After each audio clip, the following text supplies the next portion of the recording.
Kanali në fshatin Mjedh është i mbushur me mbetërina të ndryshme dhe papastërti, të cilat duke mos u pastruar ndër vite janë grumbulluar aty duke e kthyer gati në një vend depozitimi mbetërinash.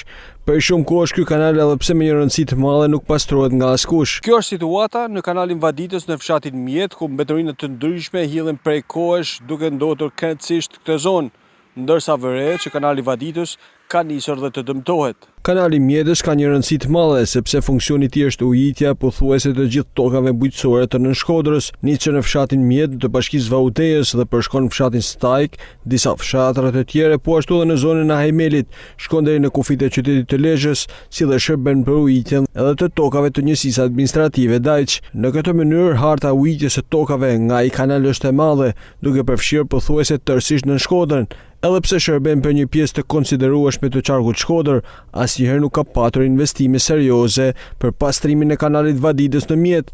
Banorët jashtë kamrave, ndërsa nga shqetësimin për gjendjen e këtij kanali, kërkojnë që të ndërhyjet për pastrimin e tij, e cila mungon prej shumë kohësh.